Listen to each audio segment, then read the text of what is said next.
और इधर प्रदेश में आपदा को लेकर हो रही सियासत पर सीएम धामी ने बड़ा बयान दिया है। पौड़ी पहुंचे थे और वहां कहते हैं कि आपदा पर सियासत नहीं होनी चाहिए। दरअसल सीएम धामी पौड़ी में आपदाग्रस्त इलाकों का निरीक्षण करने के लिए पहुंचे थे। स्थिति को जानने के लिए विकास भवन सभागार में अधिकारियों की उन्होंने बैठक भी ली है। आपदा के हालातों पर उन्होंने चर्चा की और स्थितियां क्या हैं वो जानने की कोशिश की। मैंने तो सबसे पहले सभी लोगों से ये अनुरोध किया था कि ये समय राजनीति करने का नहीं है, राजनीति आगे हो जाएगी। अभी क्योंकि बहुत बड़ी आपदा आई है, इसमें बड़ी जनहानि हुई है, हमारे पशु हानि हुई है, फसलों का नुकसान हुआ है, भवनों का नुकसान हुआ है, हमारी संपत्तियों का नुकसान हुआ है। इस समय में हमें इससे उभरने के लिए सभी लोगों को आगे आना चाहिए।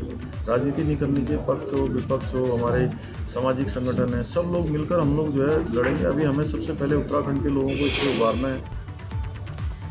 तो पहाड़ प्रभात में बात कर लेते हैं भाजपा प्रदेश अध्यक्ष मदन कौशिक की, जो आज रुद्रपुर में रहेंगे, आपदाग्रस्त क्षेत्रों का दौरा करेंगे। और किया उन्होंने कल ऐसा, कहा कि आपदा प्रभावित लोगों को राहत पहुंचाने में सरकार जो काम कर रही है वो सराहनीय है। लोगों को तुरंत मदद पहुंचाई गई है। आपदा से पहले ही सरकार अलर्ट रही है, समय से व्यवस्थाएं करके रखी गई थी। आपदा से प्रभावित लोगों को तत्काल पहुंचाने वाली आर्थिक सहायता 3,800 को बढ़ाने के लिए सरकार से बातचीत भी की जाएगी। तो वहीं रुद्रपुर पहुंचे हरीश रावत ने आपदा को लेकर सरकार से राहत की मांग की है और तत्काल 10,000 की धनराशि, मृतक के परिजनों को 10 लाख और किसानों को 50,000 प्रति एकड़ फसल के नुकसान का मुआवजा देना चाहिए, ऐसा उन्होंने कहा। सभी लोग कल भी हमने देखा कुछ एरिया, आज भी देखा है, बड़ी बुरी हालत, बहुत चिंताजनक हालत। और हमने जिलाधिकारी से कहा है कि फौरन पहली बात तो यह है कि जो तत्कालिक सहायता है, फौरी सहायता है, 10,000 रुपया प्रत्येक परिवार को दे दें, ताकि वो कपड़ा और खाने पीने का तो कर सकें और साथ साथ नुकसान का असेसमेंट करके राज्य सरकार को केंद्र सरकार से दोनों से मदद।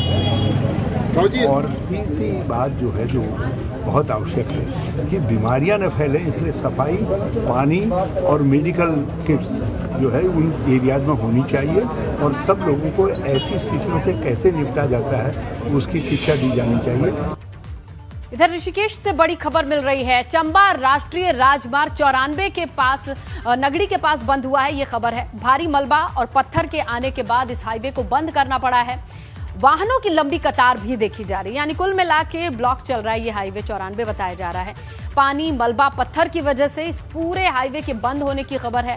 इसके साथ ही जो गाड़ियां हैं वो लंबी कतार में लगी हुई हैं, यानी कि ट्रैफिक है यहां पर। जब तक ये रास्ता साफ नहीं किया जाएगा लोग आगे नहीं बढ़ सकते हैं। जाहिर तौर पर देखिए तस्वीरें सामने हैं आपके।